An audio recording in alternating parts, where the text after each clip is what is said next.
angel like sun lays me down. With my mind she runs throughout the night. No need to fight, never a frown, with golden brown. Every time, just like the last, on her ship, tied to the mast, to distant land. Howdy, folks. Your host, Double J, back here, coming at you live from my studio/RV dining room, located directly outside the city of Little Port-au-Prince, Ohio, the city formerly known as Springfield, Ohio, the place where they're apparently eating the cats, they're eating the dogs.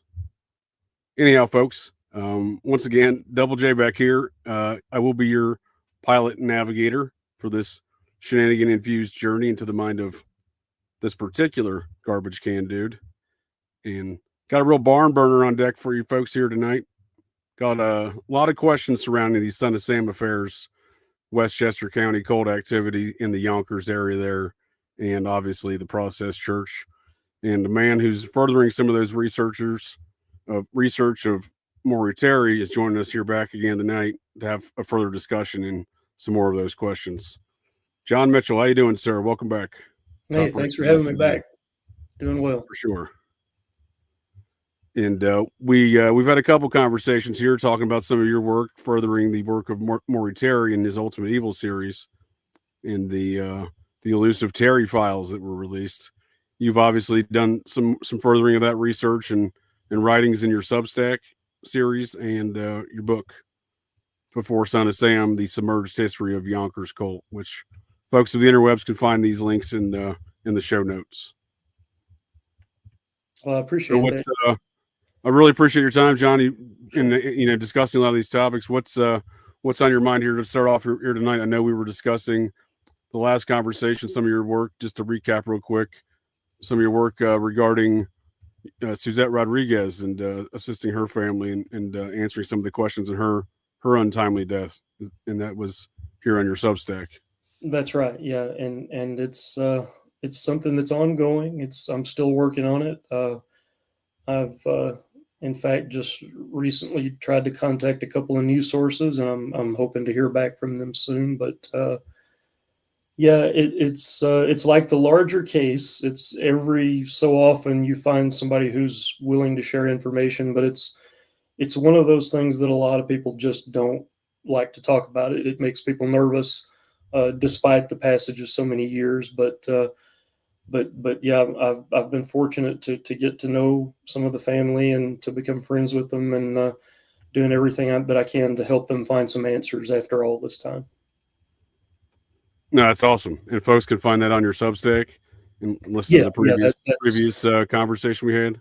Yeah, it's a piece that I wrote on that particular investigation just about a month ago. So yeah, I just update from time to time when I have something new to share. So it had been a while since I had done an update, but there's some other stuff on there that people may be interested in if they're new to the Substack. Yeah, here's a good one. The Ultimate Mystery, Who Started the Yonkers Cult. I enjoyed that one right there. Yeah, well, thanks. I appreciate that. I tried to keep it short because it was sort of like writing the book.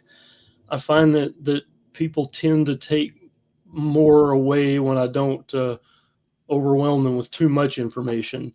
The shorter my stuff is, the better people seem to react to it. So I just kind of these little articles here are just sort of my booklet in capsule form.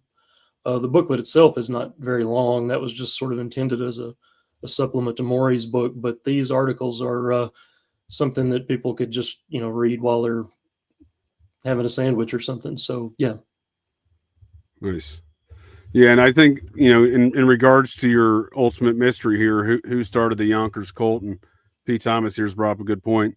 Really dig, it's something you've done here in your series. Really dig into the history of the young NYC cults. Gerald Gardner, the Wicca guy, Aleister Crowley, Sam Untermeyer, very interesting culture war. Yep. There was a dynamic with a number of these cult figures in New York City in and around these times. Crowley, would make appearances through there as well. So, the cult environment that seems to have been bestowed upon that region has some interesting influences, right? And in the earlier years, as you were mentioning before, it was more of a Gardenian, which, Wicca kind of druidism or druidic kind of influence of the cult scene there in Westchester County, Yonkers, right? Yeah, and that's also how Paul Rainieri described it. I have Right. Paul makes a couple of appearances in some of these articles too, just because he was such an invaluable resource. He remembered so much that it was easy to write just a few articles on him. I could do even more, but yeah, it apparently had a significantly different face prior to the arrival of the Process Church, even though there occasionally were murders that the group felt were necessary in the years before the arrival of the Process, but Rainieri, among other people, said that was not their primary pursuit during the 50s and most of the 60s. It was mostly just kicks for very odd, wealthy people. And it seemed like Suzette Rodriguez would start to be the early onset of a number of folks in around this cult scene that are meeting untimely deaths and getting murdered, in her case, on the front lawn of a local police chief. That's right. Yeah, this thing that was called the Purge on the old SOS Cult webpage began just a couple of months after Berkowitz's arrest and continued on for, at least arguably until 1983 when Roy Radin was murdered. But yeah, in that period, you had roughly a couple dozen people, maybe slightly more than that, who came to various odd ends. And, of course, the official story is that none of them had anything to do with right. the Son of Sam case. But yeah, None of these people knew each other. None of these murders have any connections to them, right? I mean, that's the story with the Carr brothers, right? I mean, the Carr brothers meet an untimely demise. What are we talking? 6 months apart? Is it? You tell me, John. John died in February of 78, and Michael died in October of 79. So yeah, to lose two of the three children in your family in that span of time is. Yeah, I think with the Carrs, that would be one of the examples that I would use, showing the unlikelihood that this was pure coincidence or just bad luck or something. Just appallingly bad luck. Right. There are other instances too that we can point to that are, you have a lot of strange stuff going on here, and involving a lot of people who did have established connections to this group. And I would like to remind people again that David Berkowitz was never tried. He confessed to all the murders. They locked him up. That was it. Nobody ever made an airtight case against him as the lone attacker. Right. He just confessed. I think that's a point that's not discussed nearly often enough, because a lot of people assume that it went to trial. It never did. It was a very unorthodox proceeding, if I'm not mistaken, right? They did 3 county courts in one proceeding. They brought the judges into one room, and he just, is that how it went down? They were like, "You're guilty, you're guilty, you're guilty," and you're off to the loony bin. Yeah, all these agencies were very happy with it, very happy to close the books and pop the champagne corks, and yeah, it left. To say that it left a lot of unanswered questions is just a gross understatement. But yeah. Oh, I did not know that, P. Thomas. That's a good comment there. The state shrink that declared him sane was from Tavistock. He was a Tavistock boy, was he? That's right. Yeah. Holy smokes, Tavistock! They like to rear their ugly head around all these process activities, don't they, John? They do. Yeah. In one of the 2 addenda that I added later to the text of my booklet, I bring up the Tavistock Institute and the clinic and their role in all this. There is, I think the first time I was here on the show, we talked about the novels of Peter Straub a little bit, and the one that contains the most references to this case and the people involved in it, and the most overt references, is a novel called Ghost Story. And it just so happens that Peter Straub dedicated Ghost Story to two psychotherapists who were associated with R.D. Laing and the Tavistock Institute. Just another interesting detail there, along with all the other ones that I cover in my booklet and in those Substack articles with regard to just the dozens and dozens of references to the Son of Sam case in the work of Peter Straub. But that's kind of a whole other story in itself. But I was going to say, you briefly mentioned this before, and I do find this very interesting. These, how these elements appear in fiction, right? They're almost telling a story, if you will. Yeah, bragging about it. Yeah, and it is a brag in a way, because it's like look at all these references crammed into a single novel. You can't miss it, Now, in fact, you can miss it, because I read the book for years and years. I always liked it. I always thought it was a scary, good book, and I read it around Halloween every year. But it didn't always occur to me, in fact, until I got into this research, just how many references to the case there were. I was aware of a few of them consciously, but I sat reading it around Halloween of 2020, and I just suddenly, I haven't read the book about a dozen times before, but I just jumped out of my chair, and I finally just thought, my God, every page of this book is just filled with this stuff, references to members of the Yonkers Cult and their activities. It's basically like an alternate version of the Son of Sam story that never refers directly to Son of Sam itself, yet it does refer to that brutal winter of 1976-77, the town of Milburn. He locates it in upstate New York, but it's actually Yonkers.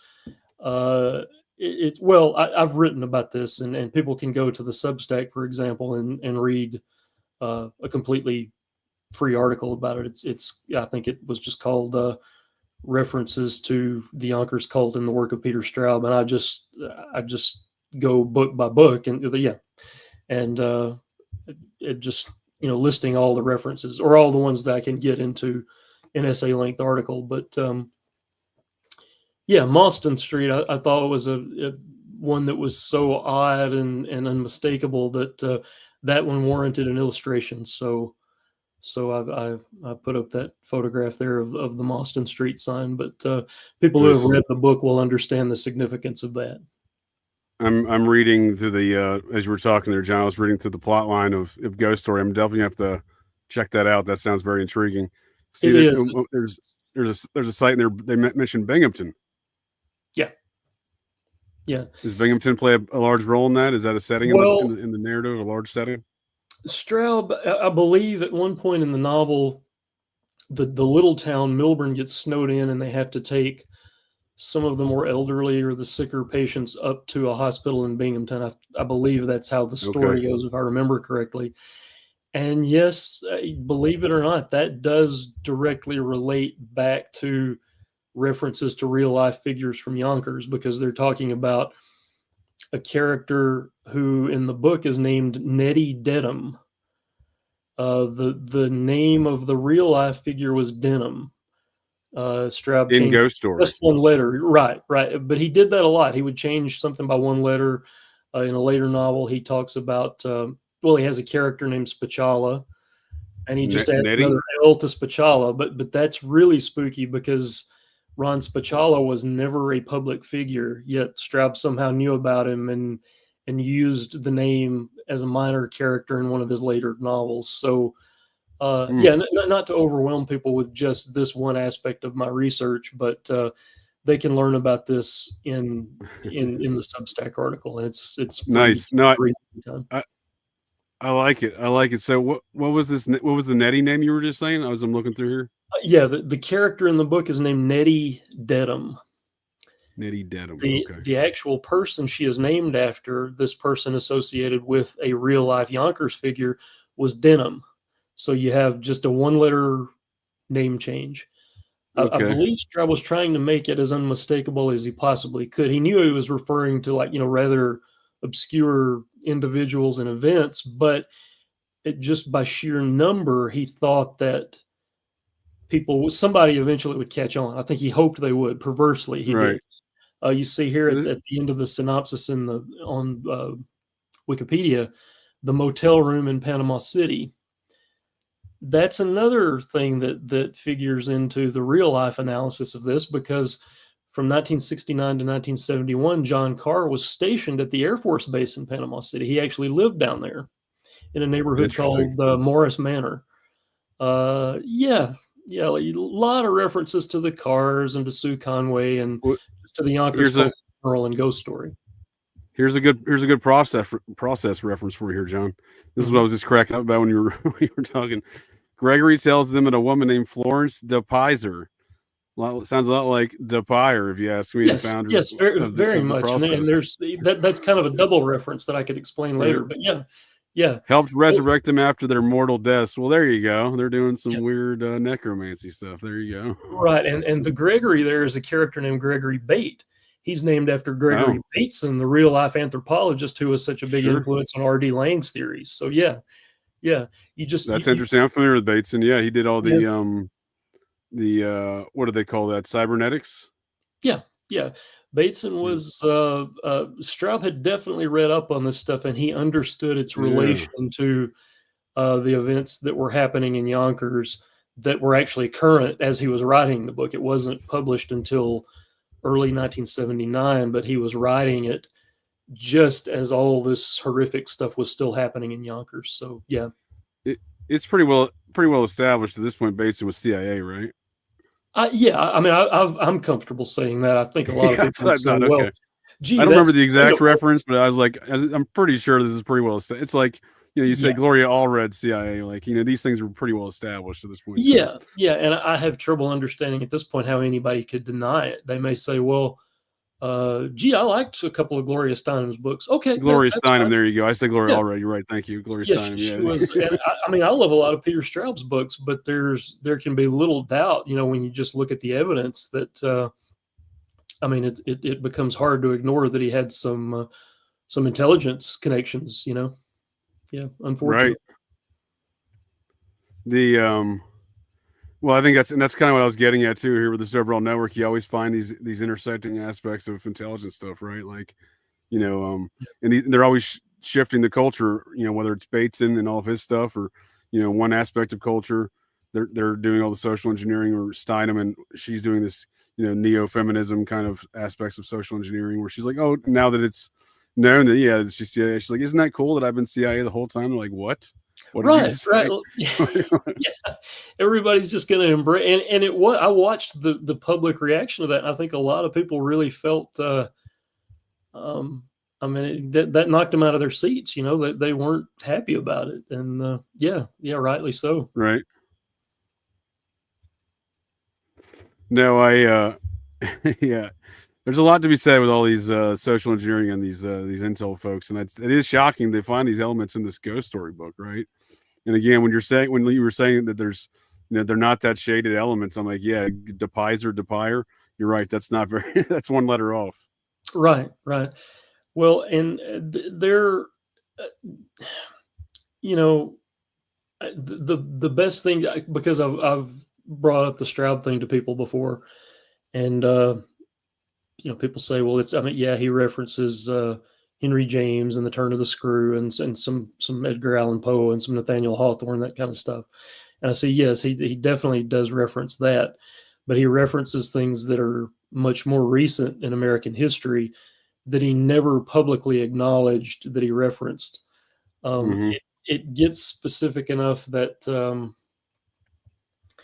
I don't want to get too far down the Sue Conway rabbit hole, but we talked about her. Maury felt that she was a very significant figure in the case. And then, in fact, she single-handedly proved the conspiracy, even if you interviewed no other participants, right. that getting her to admit that what she knew was enough. But she appeared in a play in upstate New York in 1975, early 1975. This was The Lion in Winter. Susan Conway did. Yeah. And I spoke to a couple. I didn't know she was an actress. Yeah, well, this was the one time that she actually appeared in a stage production. She's got a lot of skill sets I was unfamiliar with, this Susan Conway. Well, this gets to be a very interesting story, because I talked to a couple of the folks who were in the play with her. One of the men in particular had a vivid memory of her. For one thing, she was posing as the wife of someone who was not her husband, and they evidently had children with them. She never had any children. But Oh. he also remembered that she left town very suddenly. And that does appear to have been the case on the basis of years of my own research. But another thing that's funny about that, I mean, it's not funny. Now, what year was that? When you say she left suddenly, was this She left in in around the purge? 1975. Yeah, he remembered that she left town very suddenly. He even remembered the address where she lived. So this source's memory was excellent. He had numerous color photos and stuff, and he was kind enough to send me all this stuff. But she left town suddenly. I believe she was scheduled to appear in another production, but she had to skip town for whatever reason before the production happened. What's interesting about that, well, there are a couple of things, and I'll ask the people who have never read Ghost Story to forgive me here because there are going to be spoilers. But Go ahead, yeah. We're good, John. It's a 1979 book. We're good. Yeah. Well, I hate because everybody I've talked to has never read it, and they're always completely in the dark. So I have to kind of tiptoe around the plot for them. But I'm more excited to read it now that I have understood the plot to it.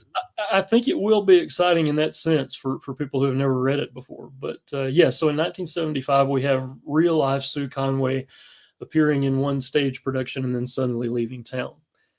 In the 1979 novel Ghost Story, there's a character called Anne Veronica Moore. And what this is she's the villain of the piece.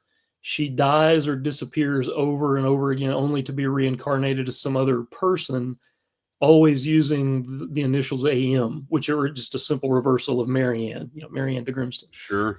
But in one of her incarnations, she's somebody called Anne Veronica Moore. And Anne Veronica appears in a play. A lot of people are very taken with her, as my real life source was. Found her to be, personally charming and attractive. She suddenly leaves town after appearing in one production. Nobody ever sees her or hears from her again. Okay, here's where it gets really, really interesting. Wait, this was 75? She'd known her from after playing 75? Well, in 75, the real life Sue Conway leaves town, leaves Oneida, New York. That's what yeah. Right, in one stage production, and apparently never comes back again. Nobody knows what happened to her. Spoof. Yeah. In the 1979 novel Ghost Story, this character, Anne Veronica Moore, does the same thing. She's described in similar terms, physically similar. People are charmed by her. Everybody wants to meet her. She just ups and leaves town one night and never comes back. Two of the major characters in Ghost Story are named Don and Eva. In the book, this is Don Wanderley and another character named Eva Galley. Eva is ultimately, she is the first iteration or incarnation of this villainous female character. But what's interesting about that is that this play, the real life play that Sue Conway performed in, The Lion in Winter, that was performed in Oneida, New York in 1975, its director was a man named Don Warner. Wow. Don's wife was named Eva. Okay, all right. I ran There's some into pretty telling a elements lot then. of stuff like this in my research, and it just gets these are no longer coincidences anymore. These are really, really disturbing instances of, there was something sinister going on here. And Straub, well, especially when you paint out the chronology of these characters versus the real life Sue Conway, right? I mean, it seems like that, where's this guy getting all of his information? He seems to be really in the know, right? Right. Well, Straub did admit to spending some time bumming around in New York after he graduated from Columbia University, which I believe was in 1965 or 66. It's possible that he met some of these people in his travels, or it's possible that later, living in London, he had direct, I believe this is probably the more likely source, that he had direct access to Tavistock research, just because of the fact that he dedicated the book to two Tavistock R.D. Lang alumni, and that so much of the psychology of the book references Bateson and Lang and that sort of stuff, you know. Yeah, that's very interesting.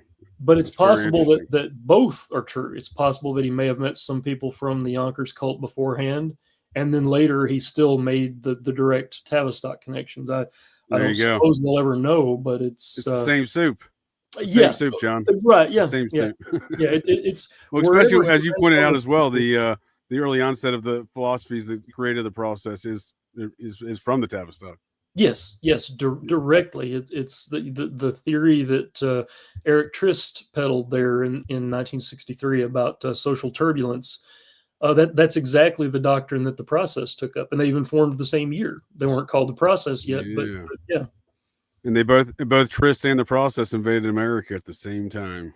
yeah, yeah. Trist went to UCLA to go work with Louis Jolyon West. They had a brief crossover there, I believe, in the psychology department at UCLA. But yeah, Trist would go over there after he left Tavistock. But again, he comes to America at the same time the process does. I don't find those things, when you're talking about chronology of events, I don't find those things to be coincidental whatsoever. No, And also in that storyline, with that back to that Bingham thing real quick, I think I introduced you to old Congressman Jonathan Bingham, that's right. formerly Yeah. of the Bronx district. His daughter was a confirmed member of the process out of Westchester, Claudia Right. Bingham. Yeah, and in fact, when I went to look up Claudia, the first image I found was a picture of her standing next to one of the Lobes, who also figure very prominently in There the you go. story via the testimony of Walter Ace Brown, our Yonkers pimp. But yeah, all this information is out there, and it actually is in the public domain now, and all people have to do is go and look for themselves. Do you suspect that's what Straub's mentioning? Binghamton is a reference to old, because he was the congressman at the time he wrote that book, right? He was still the right? congressman of the Bronx. It's possible, you know. It's Yeah. all of the references in there, and I'm sure there are ones I've missed. I think they all have some significance, or they wouldn't have appeared in the book at all. But yeah, he. I'm trying to think. I had something else on the tip of my tongue there. Oh, like the road and the place names, the street names, sometimes even like Montgomery Avenue, Montgomery Street. You know, he took names Right. directly from Yonkers residential streets, where some of Oh. these nice old houses were, and that's where the old men, the Chowder Society, these characters lived on these streets in the novel. But he also made explicit reference to like political figures from Yonkers and Westchester County from what was already the distant past at that point. People like Joe Venuti. He named characters after Venuti in the book. It was just wrapped up in so many different references to Yonkers and Westchester County that I believe he thought, you know, it may take years, but somebody is going to hit upon this and they're going to understand what this book is actually about. And I don't even believe. Or he's bragging, right? Or he's bragging. Well, that too, yeah, because in fact Don Wanderley, the hero in the book, tells his friends at one point as they get ready to do battle with all these occult characters, you know, they wanted us to notice this. They're leaving breadcrumbs. They're telling us, they want us to know who they are. They enjoy that, you know, Right. this sort of sinister notoriety that they give themselves. And I believe Straub was talking at least to some extent about what he was doing in the book when he ascribes those motives to the villains of the book. He's also talking about himself. So yeah. For sure. I think there's a good deal of this egotist, because it's an egotistical mindset for these folks in this cult anyway, just psychologically speaking. So I just presume that there's just so much of this bragging goes on, right? They got to flaunt their you know, whatever really drives it. I presume it's something to the degree of, hey, we're fooling you, but we're going to flaunt it in your face anyhow.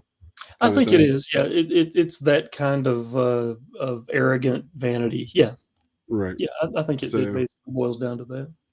Well, yeah. So when you're saying they got street names in there named after Yonkers neighborhoods, and then they got this Chowder Society. Now you were telling me about a doctor there in Yonkers. Would he fall within this quote unquote Chowder Society element that is mentioned in ghost stories? I believe he does. There was one doctor in the fictional Chowder Society there. He was sort of a pathetic figure. His in the book he's called Jonathan Jaffrey or John Jaffrey. I saw that name. Yeah. Yeah. Dr. JJ, Jaffrey. I didn't like it. Yeah, he's sort of the saddest figure of the book, although he's not the first to die. But he's Yeah, I believe that does. Just the fact that his character is a doctor does make specific reference to the doctors who were involved in this. Although at least one of our real life doctors who was involved in the early stages of this, well, and in fact on through the Son of Sam period, Dr. William Garvin, he was considerably a more sinister real life figure than Dr. Jaffrey was a fictional figure. But yeah, I believe the Dr. fact Garvin, huh? Dr. William Garvin, yeah, he was an eye surgeon and optometrist. Um, at some point too, I believe he took on a general practice. I find that a little confusing, but I believe he did also act as a general practitioner.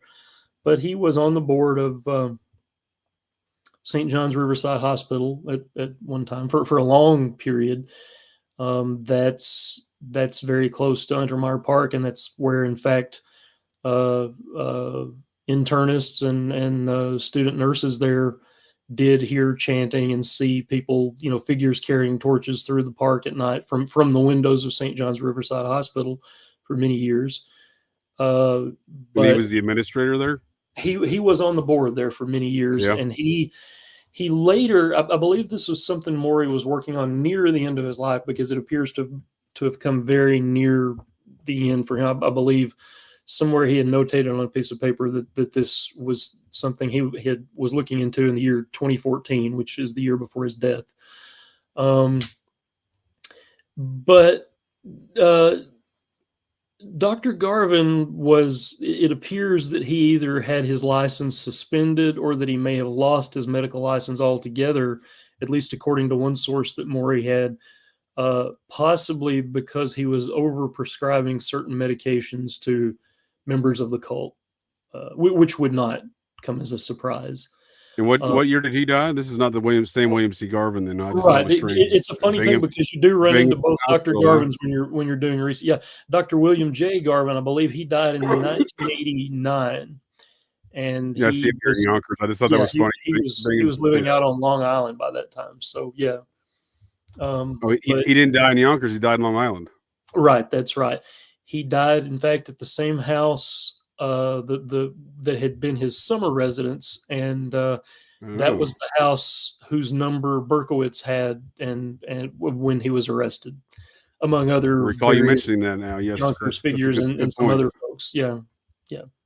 So what now? When Berkowitz was arrested, you've referenced this phone book here. He had some strange numbers in there, right? It wasn't just this Garvin guy, but without any real explanation of how he would know this Garvin guy, right? Right. He had Dr. Garvin's number. He had the number of another notable or noted Yonkers physician, Dr. Kuno Schwartz.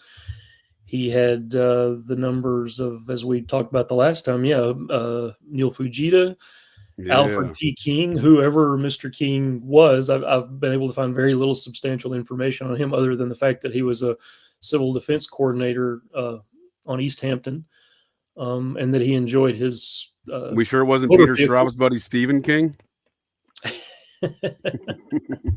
Well, you never know. Yeah, you never know about people's lineage, but yeah. I thought that was weird that Straub had written a book with Stephen King. I'm like, oh, that's not creepy. That's not creepy. Yeah, well, it's a lot of these names pop up over and over again, but yeah, what I find most interesting about Alfred King is that he died in 1979, and that it was so soon before A, Michael Carr's death, and B, that incident where an off-duty cop ran up on those occultists having a ritual on the Stillwell estate.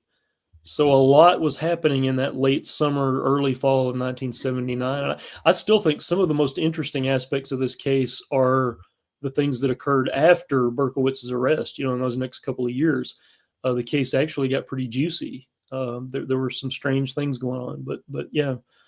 So Dr. King, not Martin Luther, but Dr. King here, he got purged. Alfred P. King he died in a moped accident, and he does fall into the right time frame for the purge. And I wondered if had someone messed with his vehicle? Well, just as we wonder about Michael Carr, had somebody tampered with the car, or did something else happen? But so far, unfortunately, I've researched Alfred King, but I haven't really found anything substantive about him. But that's one of the ones that I keep working on. So yeah. Right.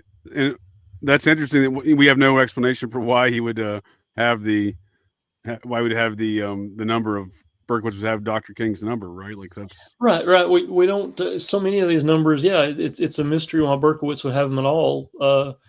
Dr. Garvin, he already had some history in the city because he.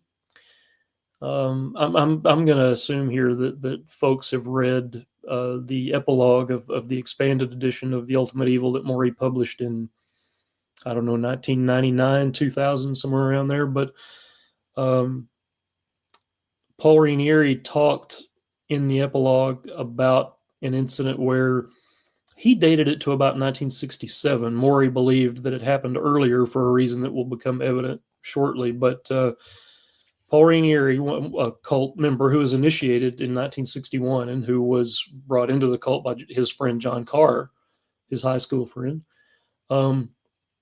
he received a call late one night instructing him to go and help another member of the cult dig up a couple of bodies buried off of North Broadway in Yonkers. This is the fellow that raped Jeffrey Dahmer later in life. Same Paul Ranieri. That is the Ranieri, yeah. He's out. You mean to tell me this stand-up character is out there digging up bodies? I'm sorry? You mean to tell me this fine member of society, Paul Ranieri, is out there digging up corpses? He was one of their exhumation guys. Yeah.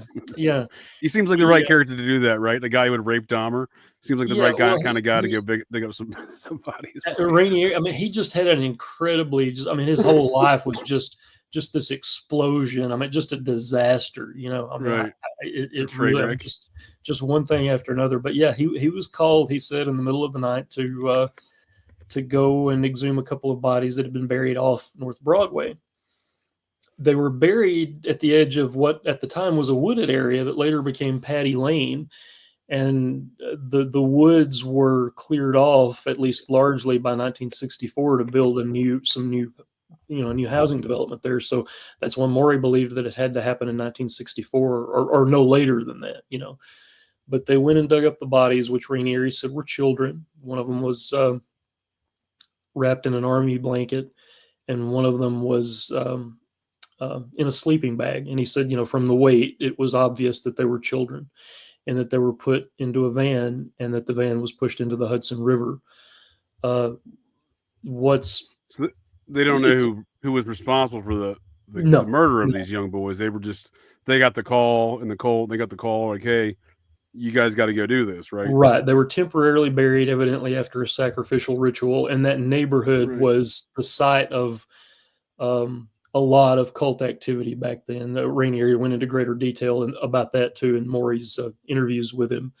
So there was a lot of cult activity in large houses in that area, some of them already abandoned and no longer being used as residences. But in particular, as Maury noted, it was on a direct diagonal line just about half a block away from the house of Dr. William Garvin on a corner there of, I forget what the intersecting street is, but on a corner of North Broadway and then a short residential street there.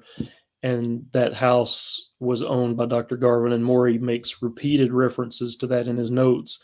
He didn't name Dr. Garvin in the book, but he said that the house across from which these bodies were buried happened to be the house of a doctor whose summer residence telephone number Berkowitz had in his apartment a decade later. So yeah, that is at least one link between the period between the period that Ranieri was in the cult and then the period that Berkowitz was in the cult a decade later. So Dr. Garvin, for those reasons and others, is one of our most interesting figures in this case. For sure.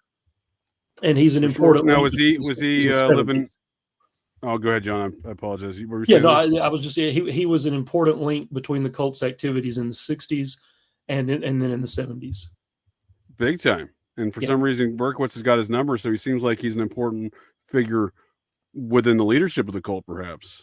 I believe he was. I think it's an important detail to focus on here is these folks operate under this "we got a call" system, right? That seems to be the way they operate, right? Like there's no questioning. Like they get a call, you go do it. You know. That's right. Yeah.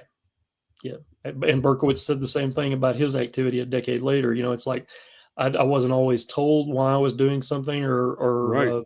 the reason I was going to meet somebody, but yeah, when you got a call, you jumped on it. So yeah.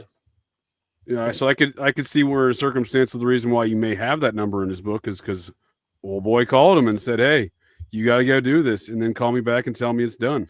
Right. You after it's done, you'll need to reach me for confirmation. And yes, Right. yes, That's it. these were the important Don't callback tell me the weather. Don't tell me the sports. Just let me know it's done. Right. And that may be the only interactions he had with the man, but nonetheless, it's indicative, like you're saying, very key figure. Very key figure. Yeah, I believe he was. Now, what was his associations with folks like Carlton Gadusek? Well, They living nearby there? Was that the same that's neighborhood? unclear as far as my own research is concerned. Gadusek definitely had a regular Yonkers residence, and I'm sure that his and Garvin's paths would have crossed. But as far as the extent of their interaction with each other, I'm really not sure. But it would be interesting to be able to find out information like that.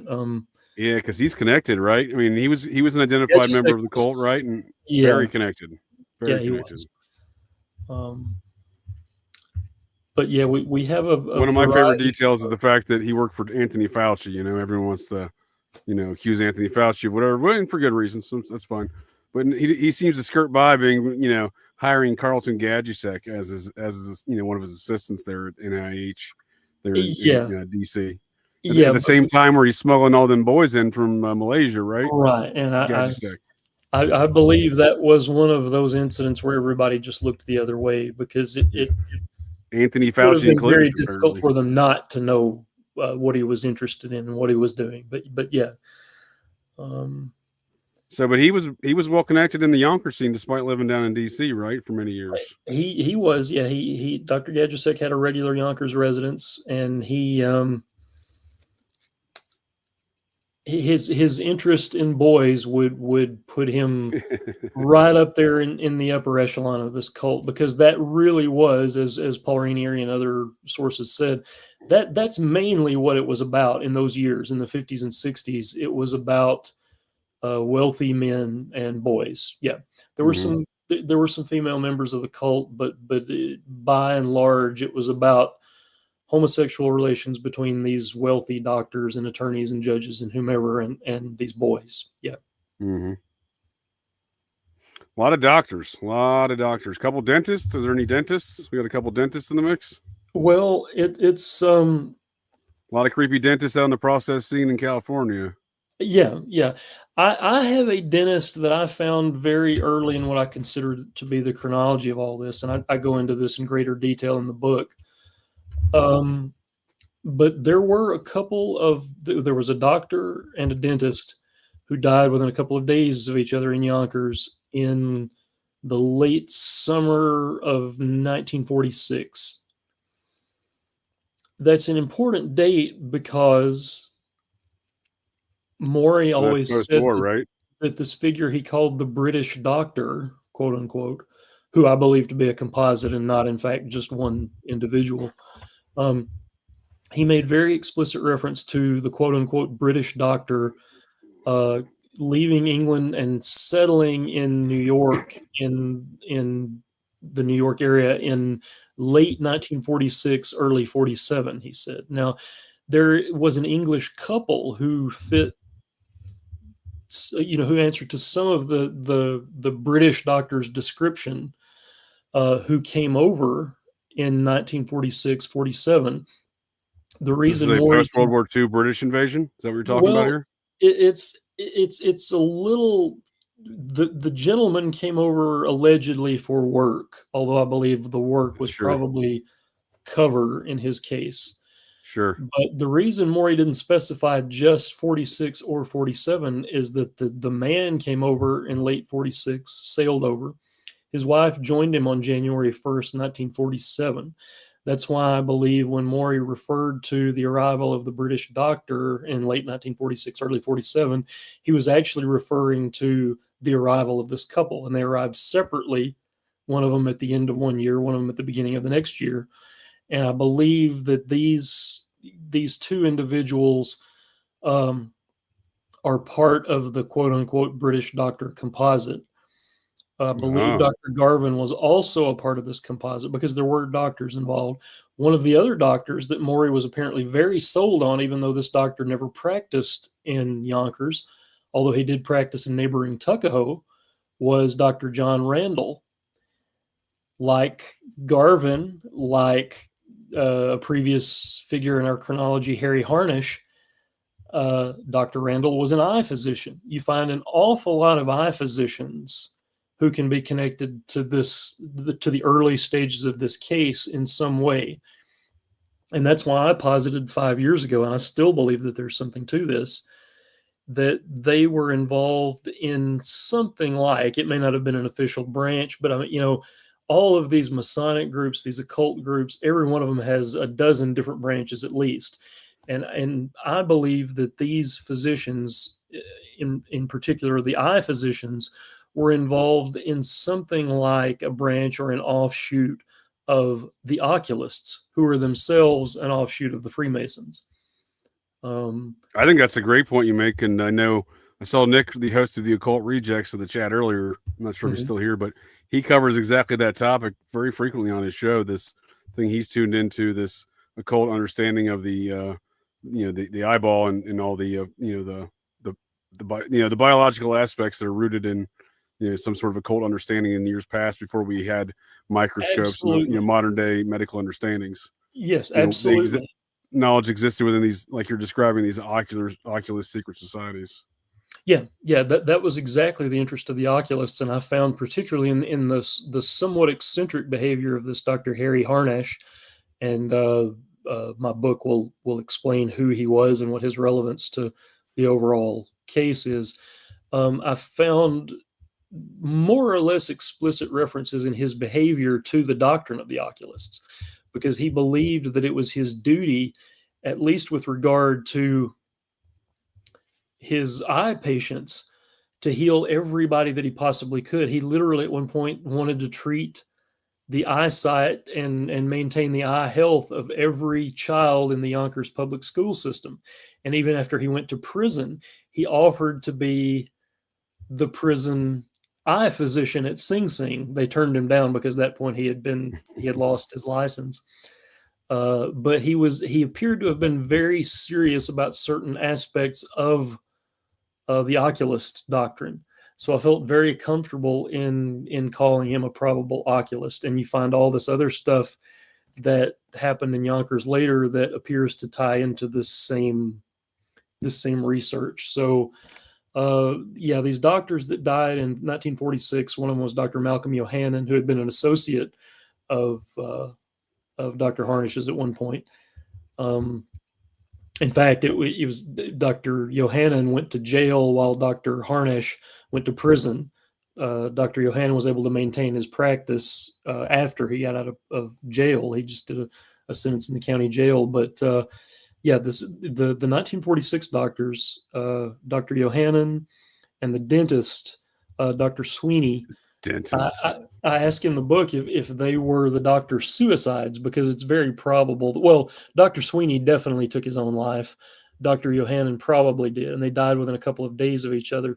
And I believe that their deaths were somehow related to this incoming British couple who arrived. Well, the husband arrived later in the year, and the husband worked in Yonkers. I believe there's some connection to these doctors who died mysteriously earlier that year.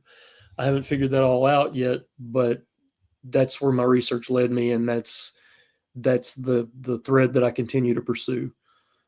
That'd be very interesting, because that's a proto-British invasion before Marianne and Robert de Grimston, eh?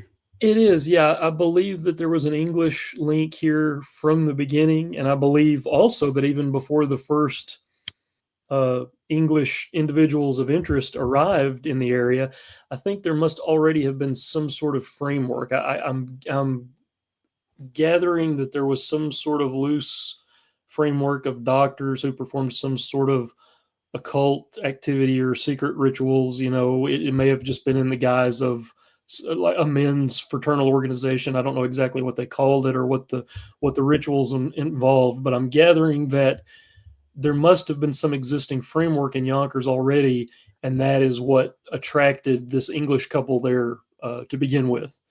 There was already something to build on, so they came to the area to build on it. Yeah, and that continued on, it seems, right? Because you fast forward into the the early '80s. You have Keith Richards. Speaking of process church bands, the Rolling Stones, Keith Richards. Yeah, that's kind of in the middle of the purge. It's not really a purge of necessarily a cult member, but it is evidence of this British stuff going on with obviously cult sacrifices still going on in Westchester County. What, come circa 83 still, right? So from the 40s to the 80s, it's a lot of murder. There were things still happening, and Keith Richards had a house right there, I believe, on the New York-Connecticut border, but right around this same period, the late 70s, there is the same kind of occult activity being reported there as had been reported in Yonkers. Figures with torches, people being attacked by these figures, chanting, right. Nighttime rituals, in secluded spots. And in 1979, his estranged common law wife, Anita Pallenberg, is living basically alone in the house. He's living somewhere else by that point. They have become estranged, but she has a young friend who's, his name was Scott Cantrell. He was a 17-year-old boy, and he died in her bed. He was shot. Now, whether he committed suicide, as she claims, or he was playing Russian roulette, it may not have been a deliberate suicide, or whether someone killed him there in her house is still debatable. Being Anita Pallenberg, the wife of Keith Richards, she got away with it, but the family of the victim, Scott Cantrell, were deeply unhappy about the legal outcome of that case. She was in bed with him, right? She was, yeah. She claims like she didn't get any kind of accomplice or nothing like that, right? She really, he's a minor. She was, it was messy for her publicly. I mean, photos were taken for the tabloids, but yeah, that's about the only accountability or anything resembling accountability that Anita Pallenberg ever had with regard to that case. Now, it's possible that she may not have had anything to do with it, but what are you doing with a suicidal 17-year-old boy in your bed in the first place? I think it was the question that everybody had there, and she never really too, right? Right, yeah, and she never really had a workable answer for that. So right, and she somehow didn't get no charges for old Anita Pallenberg. Right, yeah, she. I guess the incident I was thinking that was connected to that, there was a tangential incident with the same British crew, though, right, into the early '80s with cocaine trafficking, right? Surrounding Pallenberg. There was, yeah. These people were. So much of it was about coke trafficking. When Keith Richards was arrested in 1977 in Toronto in that big coke bust and nearly went to prison for life, that stuff in his luggage, that was Anita's stuff. He was covering for her. So, that nearly cost him the rest of his life as a free man. It could have, because those trafficking charges at the time in Canada, I don't know what it's like now, but they were taken extremely seriously in 1977. So, that could have been much worse for Keith Richards than what it was. And then she had some friends there out of Westchester. They got busted along with a British Earl, right? Smuggling cocaine in and out of America. That was in the early '80s? I forget. Am I thinking of a disjointed separate incident of cocaine trafficking? I know the case you're talking about. The chronology of it escapes me, so I don't know if it happened before or after. But we are talking right in the same general time frame. Yeah, and this stuff and more British stuff, right? This was an actual British Earl. There were actually, to be honest with you, I don't know what the definition of that means. I just know it means like you're into some royal shit. You know what I mean? Right. He had a royal title. Yeah. I think by that point it just basically meant that there was still some land in your family and maybe some sort of manor house or something. But yeah, right. Yeah. It also seems to mean you don't get charged even in international cocaine trafficking incidents. Right. Yeah. These are the kind of people who they may not be stratospherically wealthy or influential anymore, but they are influential enough to escape any really serious consequences for what they do. Yeah. A lot of British influence there in Westchester County with cocaine. There is, There murder. was all through this period, yeah, and yeah, if we go all the way back to at least 1946, that still holds true. So yeah, I think that is possibly an underexplored area of research for this case. But yeah, there always was a distinct English undertone to all this activity. Yeah, Big time. Especially when you get, and it's funny, Rudy Giuliani is the one who indicts him.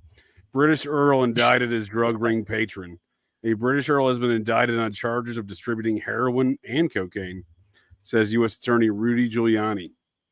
Earl John German, we got another JJ, that son of a bitch. John German, 31 of London, charged in 2-count indictment. He would walk, of course. This is so we're looking updated at in 2021. No, this was is 1986. 1986. Yeah. So it may be a different case than the one I'm thinking of, because there was some other drug trafficking case in the late 70s that. So I'm thinking about a different case, but yeah, I would feel comfortable saying that all this stuff ultimately falls under the same umbrella, almost certainly. Yeah. He's the Earl of St. Albans. Okay. And apparently that's what I'm saying. Dude, what is going on with all this hood rat British stuff going on in Westchester County? Yeah. Well, I think it depends on who you ask, because there are some of us who see the dots there to be connected, and then there are other people who insist that the dots don't exist, and that none of these incidents are related to each other, and that they don't mean anything. There are no dots. Right. So it's all in who you ask. Yeah, I mean, I know you wanted to get into some other topics here, but if we can go back here to this purge real quick, because you brought up some other good purgers. Besides some of these activities happening in and around the same time frame as this purge, what do you describe it? What, 1977 through 83? Yeah, I would say roughly from Suzette's death in October of 77 through the murder of Roy Radin in, what was that, May of 1983. May was when they found him. Anyway, I think there was a period of weeks there where they didn't find him. So when they found that body, I think you're right. No, I think it was May. That sounds okay. Right. Maybe 83. Right. I wasn't sure if I was remembering that correctly or not, but yeah. Because I like to throw in Mitch Warbell III into that category, who dies by poisoning in December of 83 out there in LA, allegedly by the hands of Larry Flint. Yeah. The same guy that employed the fellows that murdered Roy Radin 6 months prior there. I believe that is valid enough. It's I think, as we were talking about the last time, all of these deaths may not have happened ultimately or directly as a result of the Son of Sam case, but the individuals involved were all involved in that circle. So that absolutely. So no, that's a great point. That's a great point, John, because Warbell, people are like probably thinking, what's Warbell to do with Son of Sam? Well, Warbell was running a paramilitary training operation just outside the city of Atlanta that was seemingly deeply associated with the process activities in Atlanta. So, or AKA the Foundation Faith of God, I believe they were calling themselves at the time. But nonetheless, same group. Dude, same soup. As the late Charlie Petignano of the Bronx said when I asked about the Process Church, quote, "We're in Atlanta now." There you go. Yeah, that was in late 78, early 79. That's a notation that I have always found particularly interesting in Maury's case files. But yeah. Yeah, so I think on its face, he's like, wait a second, Mitch Warbell and Son of Sam, that don't make any sense. But yeah, if he's getting murdered by the same guy, right? Or, Bill Metzer and Marty, they both worked the Hitmen. They worked for Larry Flint.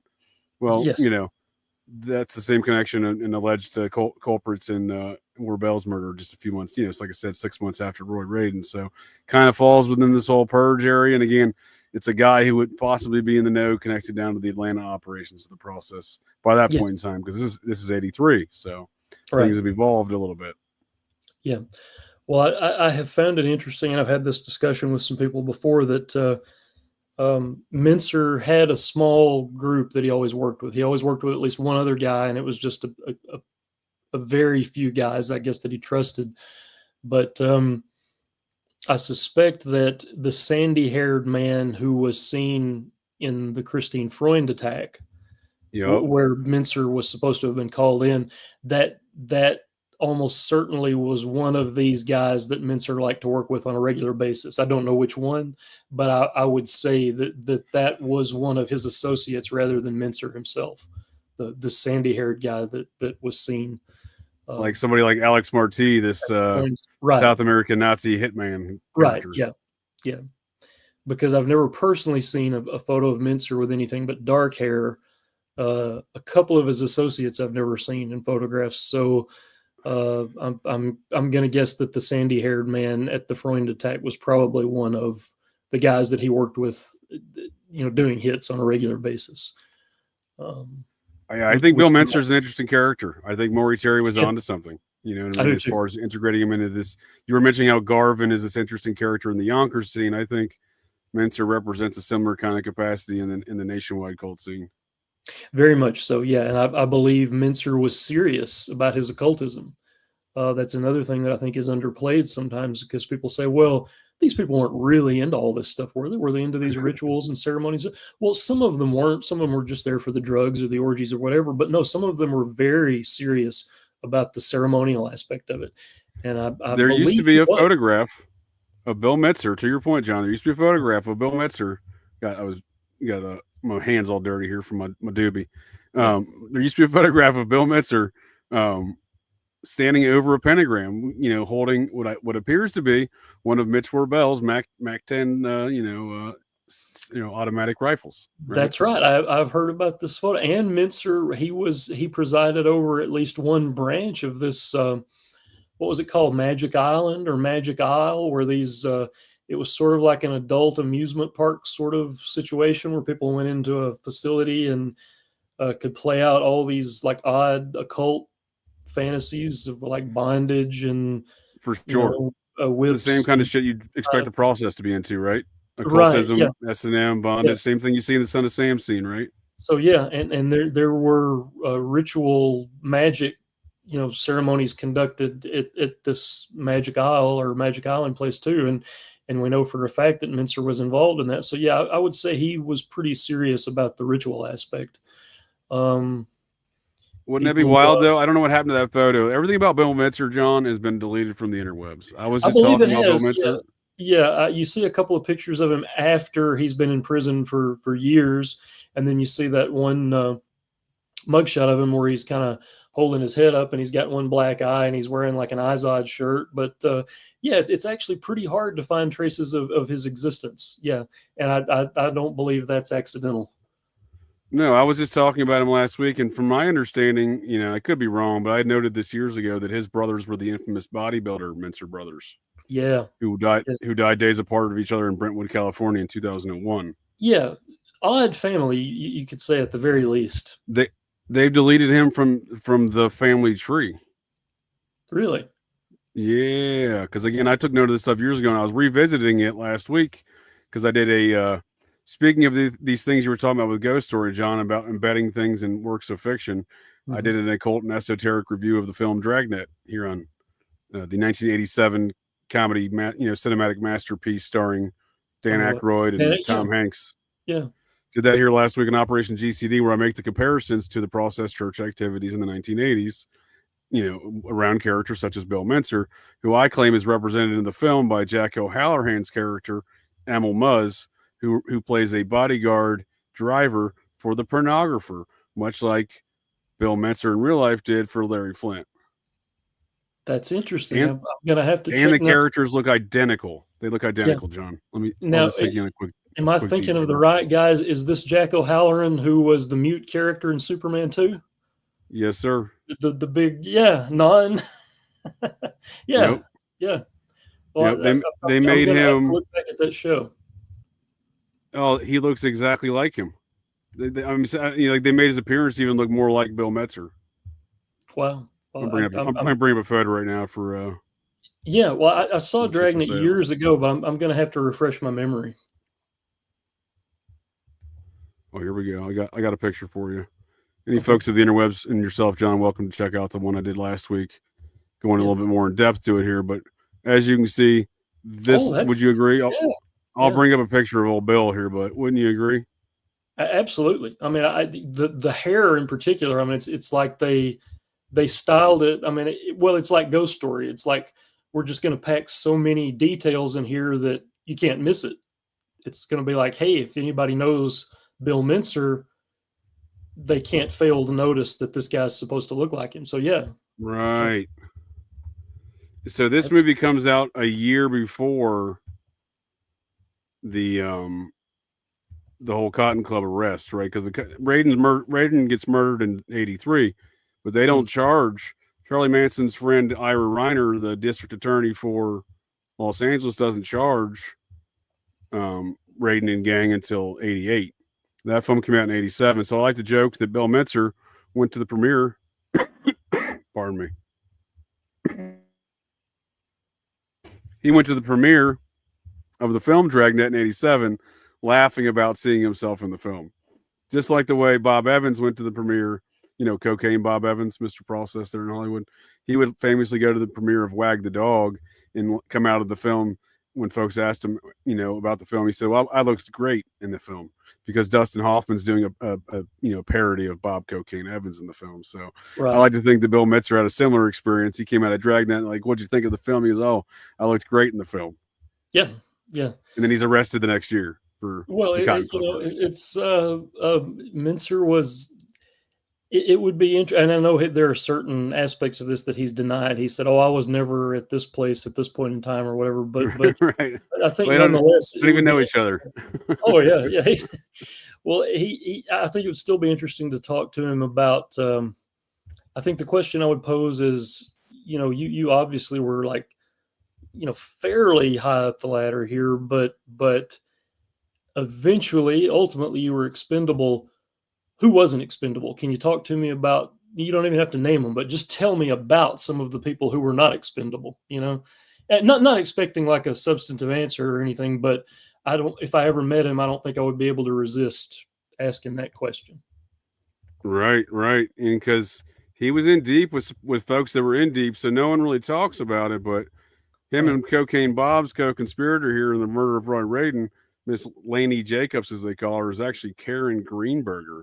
Yes. She's actually currently under investigation for the murder of her first husband, who she murdered right around the same time she got charged for this murder in '88. Right, about 6 months prior. She's a freaky lady, yeah. She's very, yeah. Speaking to your point of who is untouchable, I don't think her husband was. So Larry, pardon me, John. No problem. Larry Greenberger, her husband that she murdered just prior to getting hit up in these charges in Los Angeles, she murdered him back in Lake Okeechobee, Florida. He was identified in 1987 in the trial of Carlos Later, the co-founder of the Medellin cartel, that her husband was the #1 Medellin employee in America. Right. And he gets popped 6 months later by his wife, allegedly, on his front porch. She's currently the suspect of that investigation right now. Yeah. Maury in the first paperback edition of The Ultimate Evil did a really good job of explaining that aspect of the case, because it gets pretty complicated with all the jumping back and forth between Florida and Los Angeles, but he did a really good job with it. Yeah.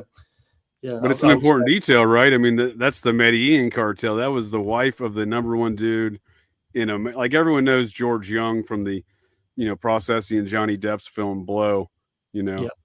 Everyone knows that story. George Young worked for her husband. You know what I mean? Like he wasn't the top guy in the Medellin cartel. Like it was her husband that was the top dude. In fact, I think her husband is represented in that film as the character Jack Stevens. Yeah. Who's this Florida pilot guy who ends up at some point turning turncoat on Depp's character, right? George Young. So, a lot of folks are familiar with these stories, but they don't really put all the details together. And you're right. Maury did a good job, but it's a confusing narrative to quite understand the depth of this power and drug trafficking going on around here. But you can see Bill Metzer right here. But yeah, I mean, he looks, to me, that's what they're aiming for with Emil Muzz and Dragnet, Oh yeah, absolutely. And that's roughly also the same haircut that he had in the famous mugshot that was in The Ultimate Evil. But it's they've made O'Halloran up just unmistakably to look like him. So yeah.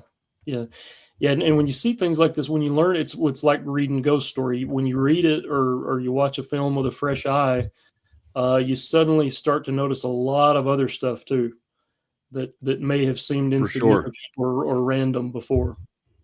And I think all these folks are just bragging, right? So I just did a show the other day on the occult world of Tuesday Weld, who's deep into this whole process, seeing as legend goes, and we discussed that in that show. I think I've shared some of those notes with you, John, in offline capacities. But speaking of the movie Dragnet, Tuesday Weld would do a film called Stealing Minnesota in 1996, along with Dan Aykroyd.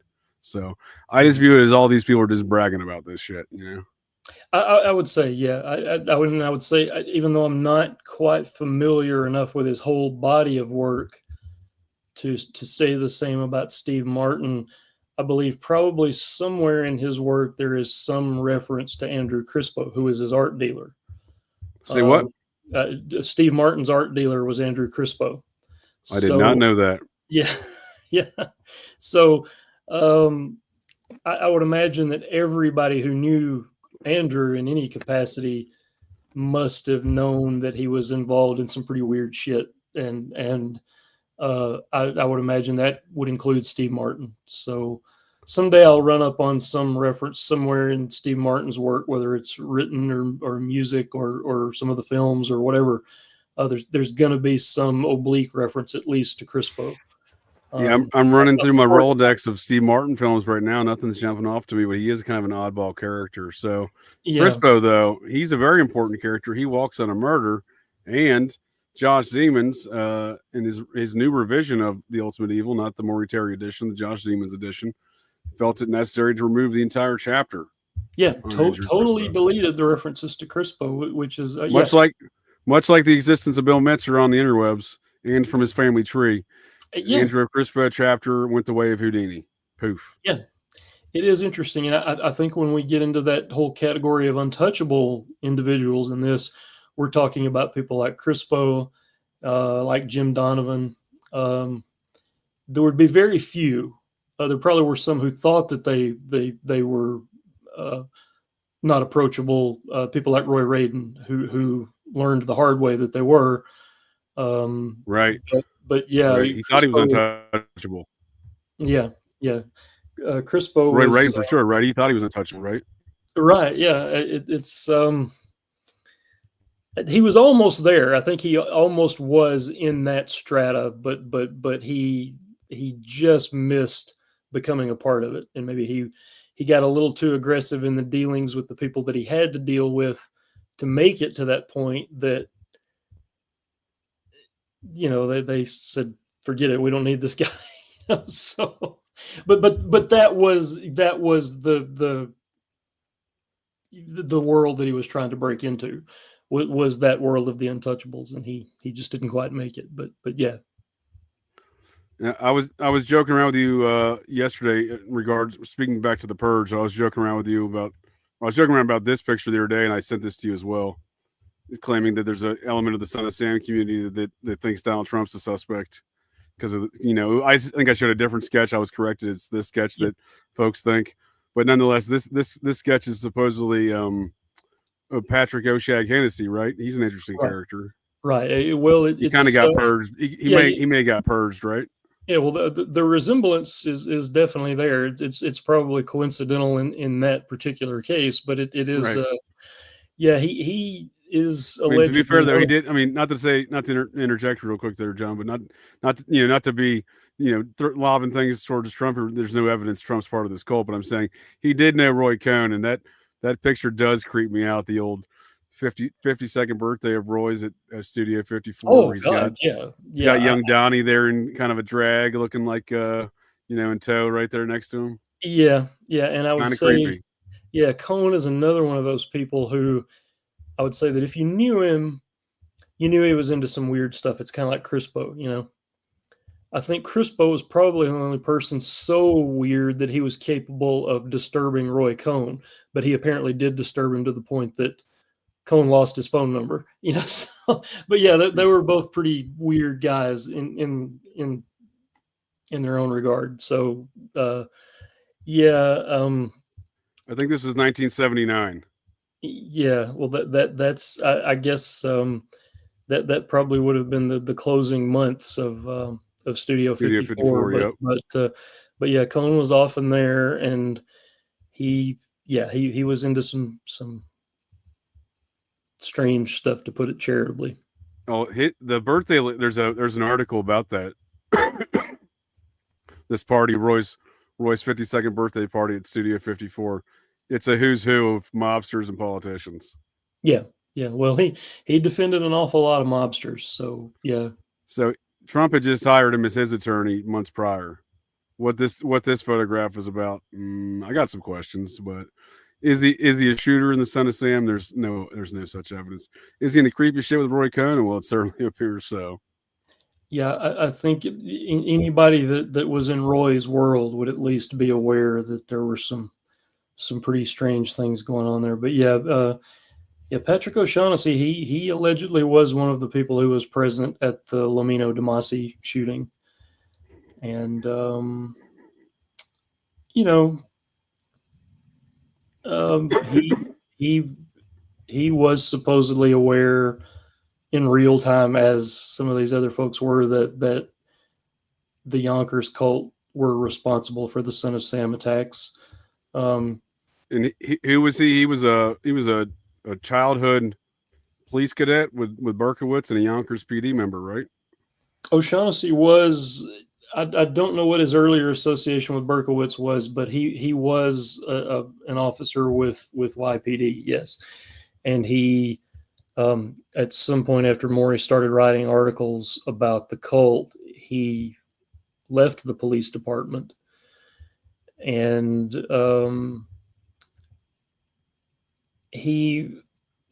you don't find out a lot about him from doing, say, newspaper research at the old Fulton, New York postcards website. His name does appear from time to time, and I believe there's one or two photographs, but you don't really find anything connecting him to any overtly odd activity the way you do with some of these other people. Like you look up somebody like Sue Conway in those old newspaper records, and you see how her entire life would have led up to the kind of activity that she was ultimately involved with. But unfortunately, you don't find a lot of specific information to latch onto with regard to Pat O'Shaughnessy. But yeah, he was a Yonkers police officer, and he is supposed to have been on the scene of some of the attacks. And it was after the Queen's DA reopened up the investigation is when he disappears, right? When he quits the force. Right. That in conjunction with some of the articles that Maury was writing for the Gannett Westchester papers. And we presume this is probably the same Patrick O'Shaughnessy here. I believe it is, California, because I've had a couple of good research colleagues who I trust very much, their skills and their judgment, and I believe that they found the correct individual here, and that it's him who died in 2011 and is buried in Riverside, California. Yes, home of the international headquarters of Scientology. Yeah, with all these other weird Scientology connections in and around Son of Sam. Obviously, the process being the Darkwing of Scientology. It's weird that this dude would leave Yonkers and perhaps go die out in the international headquarters. Perhaps he went there to live. Maybe that's why no one could find any record of him. Yeah. I don't know exactly what the circumstances were that led him out there, but yeah, it's a pretty. And I will say, and this gets into an unfortunate aspect of the larger discussion that just sort of has to be addressed at this point. But there are people in this community. I mean, we're all amateur researchers, or at least most of us are. But there are people who, for example, one individual in particular, vociferously denied that my colleagues had come up with the correct Pat O'Shaughnessy, and said, no, he's not dead, or that's not him, or they get all this unfounded crap. Nothing to substantiate these demands that it wasn't, right? Right, just that it wasn't, and that's it, and you're not to talk anymore about it. Right. This same individual has given false, meaningless names to people I know and told them to go research the names to find out how they're connected to Son of Sam. And in at least one case, someone who was a friend of mine came back to him after several days and said, look, I've researched this name up, down, every which way that I could. I don't find any connection between this person and the Son of Sam case. Can you tell me how he's connected to it? And this individual says, well, he's not. I just threw the name at you and I wanted to see what you would do with it. Well, that's creepy. So what do you think these drives kinds of individuals are the problem with the case? What do you think is driving these activities, John? What do you think drives these activities and some of the other activities you're experiencing here? Basic conflict of interest, ongoing relationships with the wrong people. I had another colleague who was a friend of this person who was giving out the false names. And I'm going to specify this here. I'm not going to name the individual who was involved with this, but I used to consider her a friend. And I'm going to say for somebody out there, one person in particular who I believe is probably listening to this podcast right now, right, that what she heard about this individual I have mentioned is basically correct.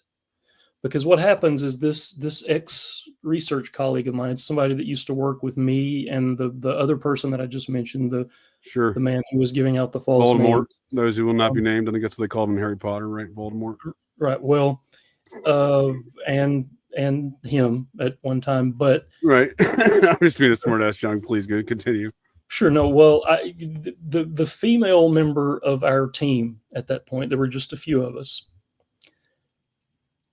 She confessed to me one day, not long before this individual died, and I will name the individual because we've talked about him in relation to the files, Maury's files before. The individual we're talking about is Richie Speranza, who was yet another figure that Maury considered such an important suspect that he needed to be flipped. He was a part of the flipper list. And he was the same guy you said was referenced in ghost stories too, right? That seemed to be the old Straub had the Peter Straub had the inside in on that one, right? Well, I don't know if there is a version of Richie in Ghost Story, but there is. Richie's car allegedly was used in the Freund attack. Okay. He was identified as the getaway driver when Berkowitz had the incident at the Netto house. He was a close friend of Berkowitz. Not long after Berkowitz was arrested, Richie Speranza came forward to the authorities and to the Yonkers Herald-Statesman and said that he was afraid he would be implicated in the Son of Sam crimes or confused with people who were involved. So he talks to the newspaper. They just printed his story under his first name, Richie. But they printed that in the paper. They did, yeah. And he has quite an extensive, or had an extensive criminal history of his own.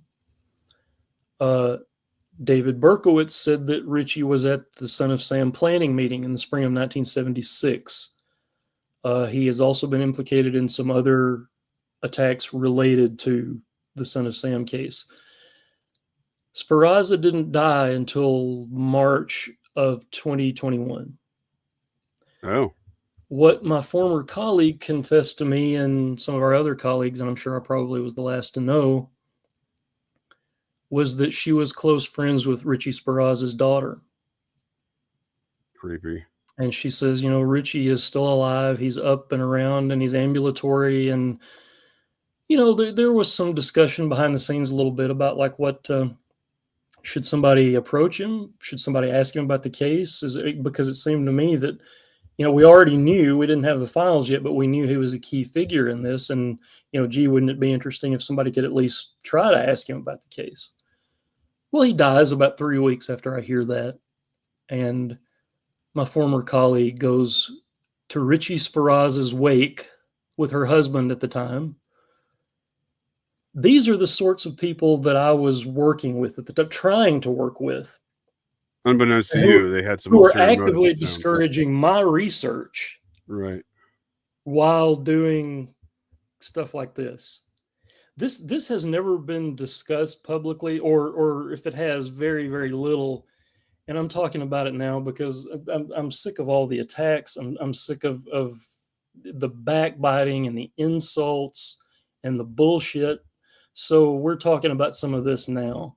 So I just want to say to one individual out there who I believe is either listening now or will hear the playback. They'll hear it at some point. What you heard about that person's relation to the Sparaza family is essentially correct, and you just got the inside story from me. That is actually how it happened. And yes, the person that you heard was connected to that family is the person that you think it is. Nice. Well, I mean, it speaks to whatever's going on here, right? When you were saying Sparaza, I got him mixed up with Ronald Spicalca guy. Oh, the Spicalca, yeah. Well, he too was at the planning meeting. Yeah. I get him mixed up. But what you're speaking to here is what do you think is driving the intentional, seemingly intentional, right? Someone who you're working with on a candid basis and research for seemingly a lengthy period of time says, "Surprise, John! I work with the Sparaza family, right?" Right.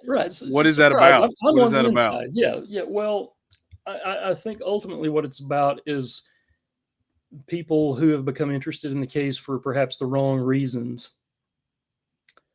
Right, but what would those reasons be? Are they trying to intercede on in your honest, objective, inquiry into the matter? Like, what's their intention? They are trying to interfere with honest research, yes, and ultimately, what I believe they're trying to do is to protect people like Richie, like Sue Conway, who were deeply involved in the Yonkers Cult. Now, sure, I wrote a 47-page book 5 years ago. The level of harassment that I've been subjected to since February 2020 is out of all proportion to the effect that any 47-page self-published essay should have ever had. Sure. Well, you're allowed to have an opinion, John. It is America. Right. Well, and yet you have to do that without free of harassment. Yeah, and yet I've been threatened. I've had people try to get my home address. I've had phone calls where nobody says anything. You name the kind of harassment here recently in the last few days, in the last, less than a month, 3 weeks, I've been repeatedly, incessantly attacked by one individual in particular who has ties to police and media and is not a researcher himself. And seems like he could be, though. He has a lot of time to burn from what I've he has a lot of time, but he's the world's shittiest researcher. He's the non-researcher. He doesn't do any research. He doesn't write names down. He doesn't write telephone numbers down. He doesn't contact anybody. He has all this work done for him. And he always I see what you're saying. It seems like he has other intentions in the matter because that man is everywhere. Anyone who talks about these subjects, it seems like he's gotten not named you or me or Operation GCD, but I'm just saying, like, I hear from other folks in the communities of conspiracy podcast culture, and they're like, what is going on with this dude? I had to block him. Someone told me this the other day. I had to block him. He's popping off all strange. I'm like, yeah. This is my response. Yeah, that sounds like his MO. That sounds like his MO. And it is. But it speaks like, why? What is the end state? What is the desired outcome? Why? What is this campaign of harassment? Because quite honestly, John, I view it as the same campaign of harassment that Maury Terry experienced through the same campaign of harassment. And I saw a comment here in the chat, gang stalking. The folks who invented gang stalking, Scientology. You know what I mean? These all reek of the same style of tactics. It does. It has that same flavor. And not to say it necessarily is. I'm just saying it has the same mode of operations, right? It has the same appearance. It does. And ultimately, I think they're from the same broad area of the spectrum that we're dealing with here. But what I will say at this point, after the recent harassment especially,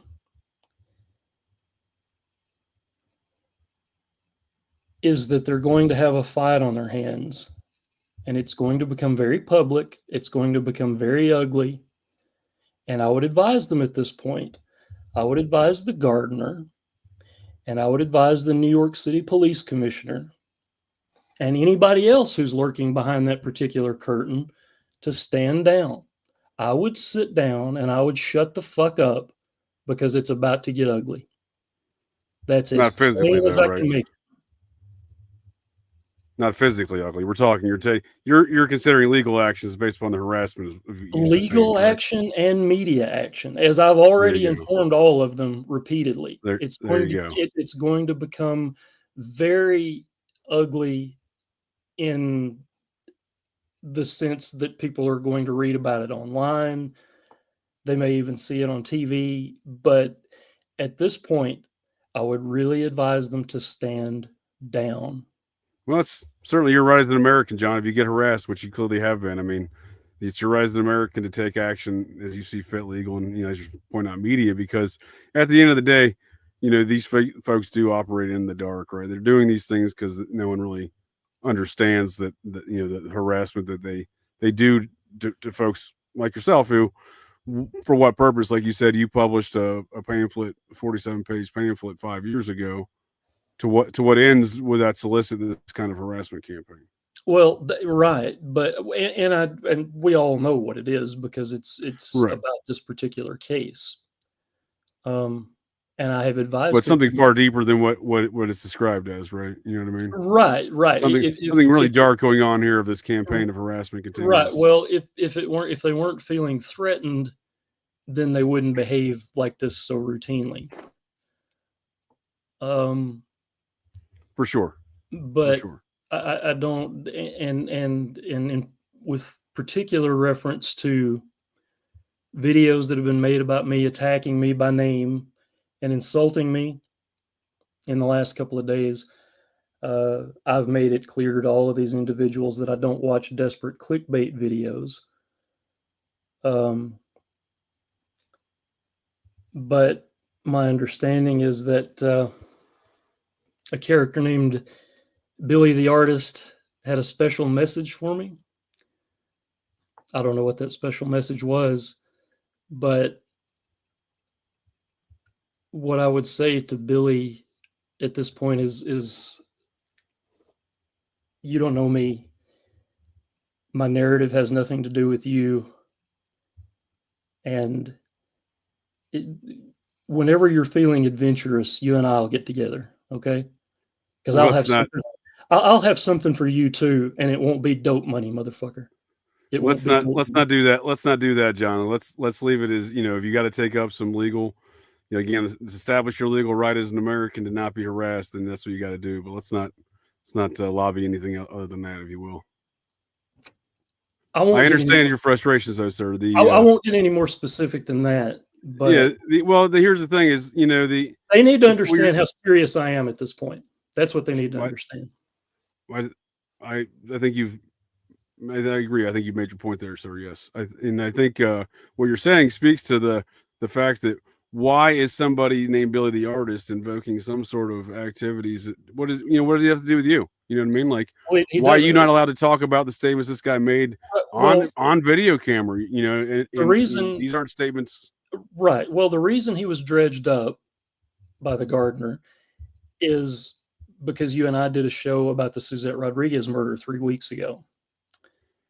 And he was one of the people who allegedly knew Suzette in the park. Although you and I did not discuss him at all, neither did my Substack essay reference him by name even once or show any of the illustrations that he allegedly made in 1976. But they had to bring him up because that's the only response they have to the research I've done. They don't have any other response. That's what I'm getting at, John. Why are you not allowed to have an opinion? It's not, regardless of what your opinion is. You know what I mean? Right. Well, I'm just saying we're not really. Yeah, we're not talking about a freedom of speech issue here anymore. We're talking about flat out harassment. No, it's not so much a freedom of speech issue. I'm just saying from looking at it from their perspective, why are they so butthurt if you have an opinion, regardless of what your opinion is, right? So right. Well, I'm just saying, I'm making that point to say it seems very targeted in harassment. Right. Well, it is targeted, but I would advise them again that things are about to change, and Well, to ponder their I think next moves very carefully. I think you've driven home your point there, John. I appreciate that. What can we and I hope the harassment doesn't continue. I see a series of statements here in the chat by someone named Silent G, disputing elements of what you're talking about. I don't know what they're talking about, forging documents. I don't know. So again, Right. Well, what's the specific question? Because unfortunately, I can't see the chat. So what specifically are they disputing? I don't know, John. I just think it's the ongoing harassment of you can't even talk about subjects without a campaign of shenanigans that goes on behind it, right? I think that's all I was getting to. It'll be in the live chat if you want to go back and look at it. Right. Well, there are no forged documents that I know of, so I'm not they're sure saying they're agreeing. I don't. What they're referring to, but I'm not sure. In relation to a couple of comments that were made on the last video that we did, I want to bring up again 3 basic questions that have not been answered that address Berkowitz's involvement in the case and address the fact that other people may have been involved in Son of Sam. I've been asking. Please do, because in the shenanigans that we're talking about of this harassment, there was some comments you made that got deleted because some folks deleted comments after they wanted to harass you. Right. Well, you made some great points there. If you could please elaborate on those. Those were some great points. Yes, these are 3 easy questions that anybody who claims that Berkowitz acted alone should be able to answer. They mostly relate to problems with his original confession after he was arrested in 1977. The first question is, why didn't he know what color Rosemary Keenan's car was? If he was responsible solely for all the attacks, he would have seen the car there right in front of him. He would know what color it was. He didn't know. Sure. Then he not only tells the police once, but he insists twice that Joanne Lamino and Donna DeMasi were running when they were shot. They weren't running. That was known very specifically. They didn't have time to run as such when the shooter came up and asked them or pretended that he was about to ask for directions. There's so little room there that they're just standing there, and he shoots them as they stand there looking at him. But the police asked Berkowitz after he was arrested about that shooting, which was the 3rd Son of Sam attack. And he said they were running. And then he repeated it again later. He insisted that they were running. If he was responsible for that attack and all the others, why did he say that? Why did he think it? And lastly, if Berkowitz was responsible for the final attack, the Moskowitz attack, why did Tommy Zano describe the shooter as having long, shaggy blonde hair? Now, in the comments for the previous video that we were just talking about, the response was Tommy Zano was not a good eyewitness. And the sketch that wound up being made of the suspect that he described looked funny. I'm sorry, but that's not an adequate answer. That's not an adequate answer to the question of why Tommy Zano described a shaggy, blonde-haired shooter. Well, I don't think you're ever going to win over that party specifically, but you bring up some great points of how Berkowitz got some key details wrong in his alleged confession to some of these crimes he initially confessed to. Well, I would just like to see reasoned, well thought out, mature answers to those questions. I'll just keep it to those 3. I'll ask anybody who has a good alternate explanation, anything at all, that explains how all of that might have been Berkowitz and how he might have forgotten simple, easy to remember details. If somebody can think of some scenario where all of that is possible, I'm happy to listen. But so far, those questions have not been answered. I mean, for sure, John, for sure. And even on the way I've always looked at this case is I try not to get lost in too many of the details. I mean, this is obviously not Berkowitz. We're not looking at a Berkowitz sketch here. You know what I mean? Right. Like Right. there's so many aspects of this case that just pointed to more than one assailant, right? You know, but I'm saying it's interesting you point out these characteristics that Berkowitz clearly got wrong, but there's just so many aspects I think on his face. It's just like, this is obviously not one dude. Right. Well, and even to officers who worked on the case, even police investigators said this one didn't get tied up the right way. It wasn't just one guy and it wasn't this guy, you know? Right. So again, whatever small impact I've had as an individual on the case by writing a 47-page essay, evidently somebody feels that it's not so small an impact. And I got close to at least a couple of areas where they felt they were endangered. Now I can assure them that the book is not going away. It's not going anywhere. I'm not going to alter my opinions on what I've written about unless I see brand new evidence that directly contradicts it. And I will continue to speak publicly about the case. They can deal with that, or I can come out swinging. It's up to them. Well, that's good to hear, John, because I'm sure folks like Suzette Rodriguez's family appreciate your interest and continuing interest in such matters, as you've been trying to assist them and help understand and bring closure to their family of her murder. Well, it's been an honor getting to know them and being able to work with them and communicating with them on a regular basis. And the case was investigated so poorly and handled just appallingly that I just hope I'm able to get some closure for them at some point, and I'm going to continue working at that. Well, that's great, because I think that speaks to, in my opinion, it speaks to these folks who attack your work in an even grosser fashion of their ulterior motives, because what is going on in their lives that they're, you know, you're asking, you know, you're not, again, what are you doing that causing such turmoil in their lives? What's causing them to be such butthurt? How is you helping a family get answers and closure for a murder that happened in New York when they live in Florida? You know what I mean? How does that impact their life? Right. Right. Well, it just obviously shows does. That they're completely devoid of any ethical sense at all, or moral. Yeah. Yeah. They lack I agree. They lack a moral compass altogether. It seems like. Well, John, I definitely appreciate the conversation. I appreciate your time, and I am sorry to hear about all the harassment you get. You obviously get a larger, I've witnessed the larger component you get, but I do see this ongoing harassment across the spectrum of folks and activities, anyone who discusses these topics, you know? And anyone who goes even further to discuss them and start investigating some of the matters surrounding it, like you have done, John, it seems to elicit an even greater response to this harassment campaigns. But it does seem organized. It seems somewhat financed at times. It does seem powerful.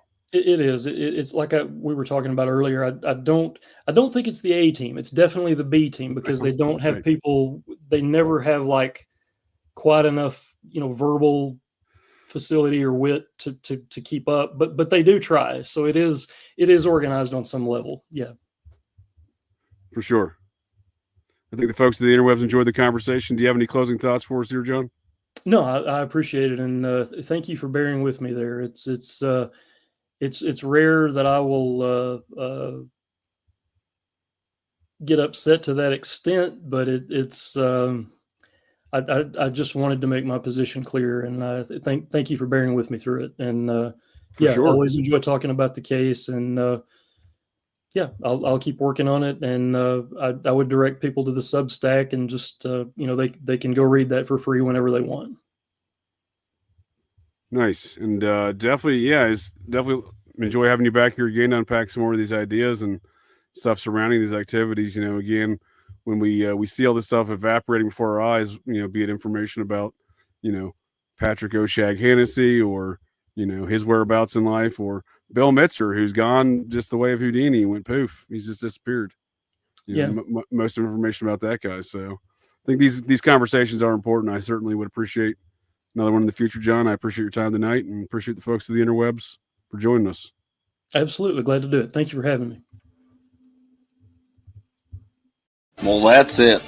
that's the show here, folks. So the next time you're out on the town, visiting your local watering holes, or perhaps just meandering around, and you hear the unmistakable sounds of metal clanking, and you spot signs of a disturbance, but check your six.